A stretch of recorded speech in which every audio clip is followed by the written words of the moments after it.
What's going on, everybody? Welcome back to the show. So I want to talk about two things today. I want to talk about this infrastructure bill, the first infrastructure bill.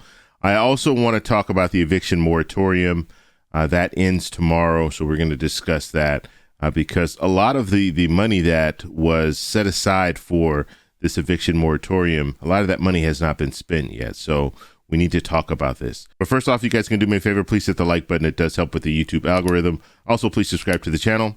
Hit that little bell notification. That way you'll get notified anytime we put out a video. Okay, so the first thing I want to talk about is the infrastructure bill. So politicians, senators right now are saying that they think that this bill will get approved by the Senate this weekend. And I think that's wishful thinking. I don't think the Senate has ever moved that fast. And so I think we're looking at a situation where it'll probably carry over into next week. But some senators think this weekend they'll have everything done. Now, staffers right now are getting together the text for this bill.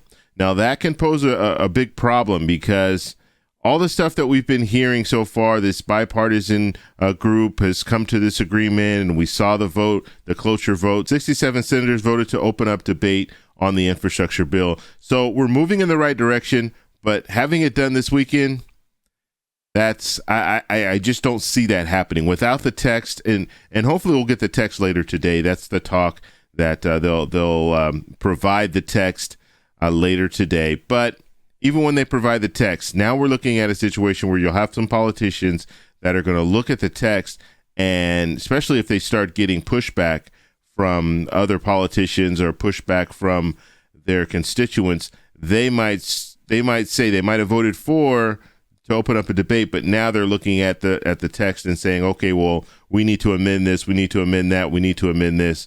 And so once that text comes out, that's when we'll know more information. And you might have some senators who voted to open up debate vote against the actual infrastructure bill just because of some of the text. So this is something that we're going to have to really, really watch, because the hope is if they can get this done over the weekend or even get it done by next week, then now they can move forward with the reconciliation, at least opening up reconciliation. So they're not going to vote on the second infrastructure bill before they go on recess, but they can at least vote on the budget resolution. So they can approve the budget resolution, and that will open up reconciliation. And then when they come back from recess in September, then they can go ahead and bring out all the information that they have, all the different proposals that they have when it comes to this second infrastructure bill, the human infrastructure bill, the American Families Plan. And that's going to focus on child care, elder care, and education. So we've been talking a lot about this second infrastructure bill, this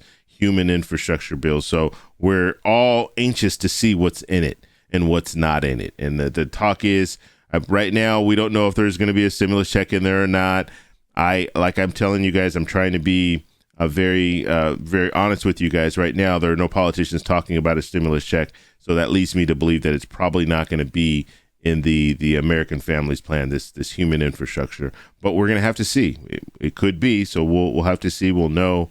Hopefully, within a month, we should know exactly what's in the American Families Plan. So that's what we're looking at when it comes to the first infrastructure bill. We're just waiting on the text. Once they have the text, then we'll know how they're going to move forward and when they're going to move forward as far as voting on the actual bill in the Senate. And once it gets approved in the Senate, it will move to the House, where it will probably sit in the House for a little bit while they work on this second infrastructure bill. So that's what we're looking at right now. Okay, so the next story I want to talk about is this eviction moratorium. So we have been following this, and we know that the eviction moratorium will expire tomorrow.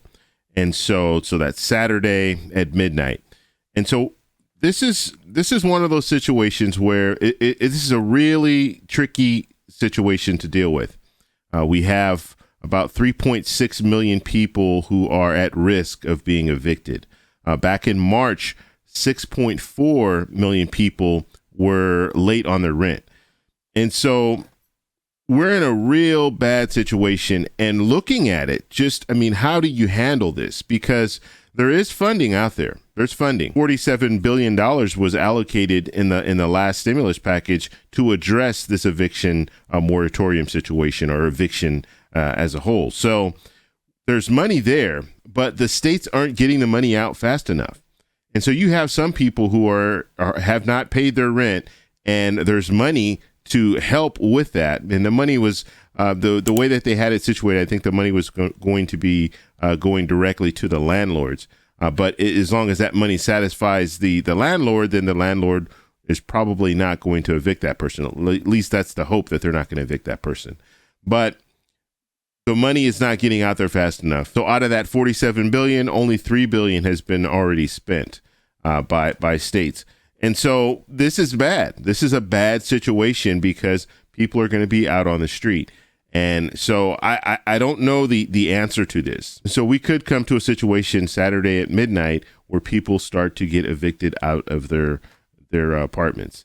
And so, I mean, it's tough, but it's tough on both ends, right? Landlords for the longest have not been able to collect rent, and they still have bills to pay. And so it's tough. I don't know the answer. I really don't.